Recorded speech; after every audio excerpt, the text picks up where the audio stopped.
Muy buenos días, querida familia.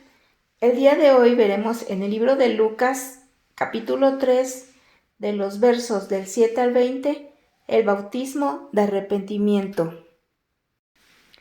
A partir del verso 7 nos dice la palabra: y decía a las multitudes que salían para ser bautizadas por él: oh generación de víboras, ¿quién os enseñó a huir de la ira venidera? Haced, pues, frutos dignos de arrepentimiento, y no comencéis a decir dentro de vosotros mismos: tenemos a Abraham por padre, porque os digo que Dios puede levantar hijos a Abraham aún de estas piedras. Y ya también el hacha está puesta a la raíz de los árboles. Por tanto, todo árbol que no da buen fruto se corta y se echa en el fuego. Y la gente le preguntaba diciendo: entonces, ¿qué haremos? Y respondiendo les dijo: el que tiene 2 túnicas dé al que no tiene, y el que tiene que comer haga lo mismo. Vinieron también unos publicanos para ser bautizados y le dijeron: Maestro, ¿qué haremos? Él les dijo: no exijáis más de lo que os está ordenado. También le preguntaron unos soldados, diciendo: ¿y nosotros qué haremos? Y les dijo: no hagáis extorsión a nadie, ni calumniéis, y contentaos con vuestro salario. Como el pueblo estaba en expectativa, preguntándose todos en sus corazones si acaso Juan sería el Cristo, respondió Juan, diciendo a todos: yo a la verdad os bautizo en agua, pero viene uno más poderoso que yo, de quien no soy digno de desatar la correa de su calzado. Él os bautizará en Espíritu Santo y fuego. Su aventador está en su mano, y limpiará su era, y recogerá el trigo en su granero, y quemará la paja en fuego que nunca se apagará. Con estas y otras muchas exhortaciones anunciaba las buenas nuevas al pueblo.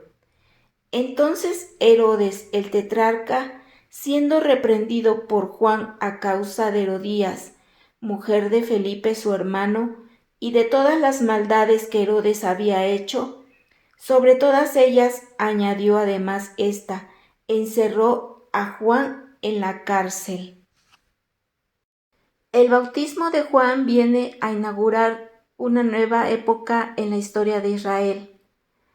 En cuanto al objeto y designio de su bautismo, era traer a todo el pueblo de Israel a su Dios en arrepentimiento para perdón de sus pecados.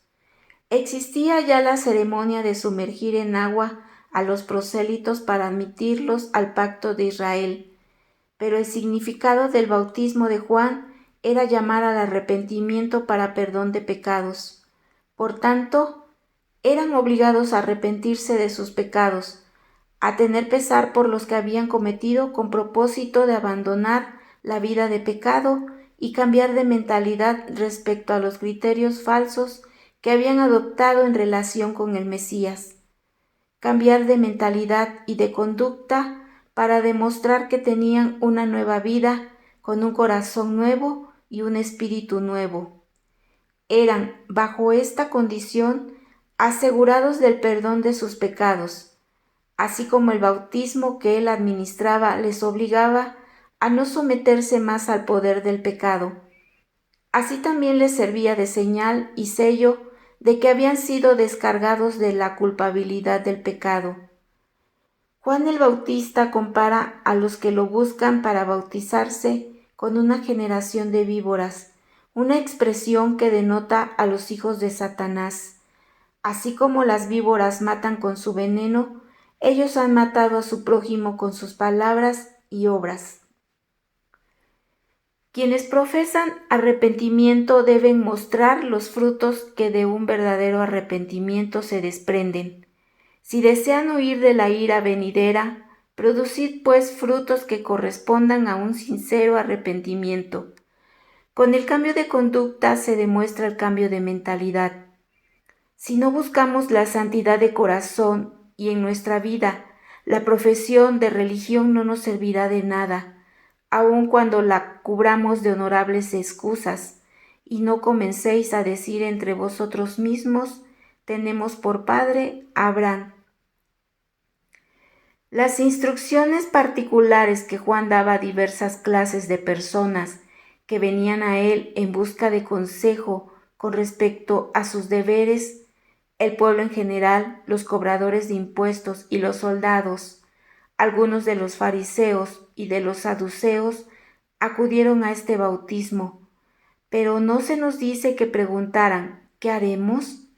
Pensaban que ya lo sabían, pero el pueblo llano, los publicanos y los soldados, conscientes de sus pecados y de la ignorancia que tenían de las exigencias de la ley divina, eran los que preguntaban a Juan, ¿qué haremos? Esto nos muestra que los que son bautizados deben ser enseñados. Quienes desean cumplir con su deber han de conocer ese deber, y quienes profesan y prometen arrepentimiento han de evidenciarlo en su vida.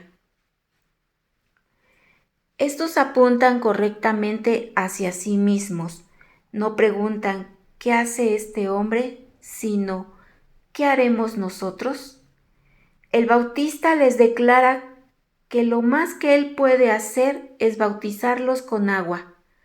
Solo puede exhortarles al arrepentimiento y asegurarles del perdón, pero no puede personalmente concederles el perdón. Juan solo podía bautizar con agua, en señal de que debían purificarse y limpiarse de sus pecados, pero Cristo podía y quería bautizarles con espíritu y fuego. El agua lava por fuera, pero el fuego del Espíritu Santo penetra en el corazón, no solo para purificarlo, sino también para regenerarlo. El Espíritu de Dios siempre obra a favor del creyente, pero también reprende y llama a los incrédulos, a un arrepentimiento genuino.